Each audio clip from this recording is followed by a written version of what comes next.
Help new Muslims in Africa. Every prayer, every Surah Fatiha they recite, you'll share in the reward. Your £50 will go towards sponsoring one person's education and meals for a month. 500 supports 10 and 5,000 helps sponsor an entire village. Donate now. Assalamu alaikum guys, and welcome to another episode of Smile to Jannah. The amount of times I've had to correct the mainstream media, I think they should have me on a payroll. You've probably seen headlines like this by Sky News and like this by the New York Times saying that there have been anti-Semitic attacks in Amsterdam. But we know from Israelis themselves, like the likes of Shulamit Aloni, who won the Israel Prize in the year 2000, and she said, anti-Semitism is just a tool that we use to quash any criticism against Israel. So let's look at the facts. It was a football match that was taking place in Amsterdam. The night before, you had Muslim taxi drivers that were being publicly beaten. You can see Palestinian flags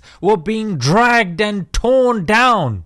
And as they were getting ready for their match, of course, no Israeli football match would be complete without these genocidal chants. Here's one chant in which they are saying, let the IDF win to F the Arabs. Here's another chant saying, finish the Arabs.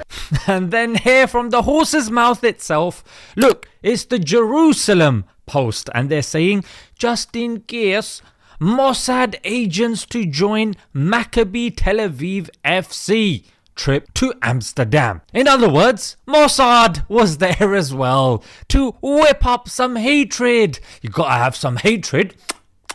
You know what I mean? The fact that they're even allowing somebody committing a genocide to enter for a casual football match and then say, oh, what's going on? They're going crazy and beating up the local taxi drivers and causing havoc in our city. What on earth are we going to do now? You morons, of course this is what they're gonna do, because this is what they are doing, you know what I mean? Here's a clip that was magically found on the BBC where somebody's saying, I've spoken to a fan who went to the match last night who reports seeing Maccabi Tel Aviv supporters on the Amsterdam metro going up and down the carriages 3 or 4 times looking for a fight. Connor Dalton tells me, I felt worried. Everyone was going into the city, so everyone knew what was going to happen.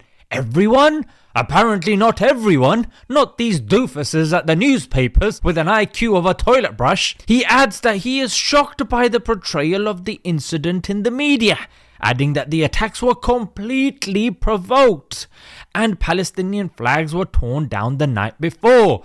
What attacks? Well, I'll tell you what happened, because then, as we know, the population of Amsterdam is approximately 10% Arab. So these guys got their comeuppance. They had a right to defend themselves, and boy, did they. And there's clips going around them getting the Jerusalem kicked out of them. Here's one guy who definitely has his head screwed on properly. Because last night they were targeted after their horrendous behaviour, and instead of maybe considering why UEFA let a country which is currently committing genocide and ethnic cleansing against Palestinians and whose football league is filled with racist teams who pride themselves on not employing Arabs, well, instead of dealing with that, of course, Zionists and Western media are pretending that this is somehow similar to the extermination of Jewish people in Europe in the 1930s and 40s. And I am sorry, this is ridiculous, and it diminishes the legacy of these horrors, because these people were not targeted on the basis of their Jewishness.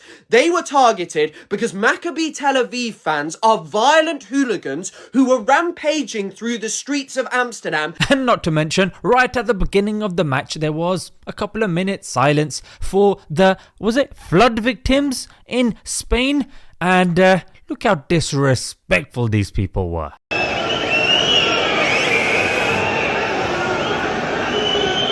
And here is one of the people that was shouting anti-Arab chants. Look at him with that giant weapon nested on his right side. Yes, he seems like a peaceful, jolly fellow. It's crazy how they went there looking for problems, they got a response, And then you've got the likes of the Times of Israel comparing it to a pogrom. Oh no! Remember what happened all those years ago when loads of us were put in these chambers and... Hang on a minute right here. How on earth are you deriving some sort of comparison? And even the New York Times, when it was talking about this, the only evidence of anti-Semitism was the president of the European Commission. Other than that, no one else has said this. So I don't know why the headlines are dominated with this lie, frankly. But isn't this what we're used to seeing? Israel poking its nose where it does not belong. Then when there is a human reaction, they start playing the victim. Ladies and gentlemen, I'm sure you'll agree with me.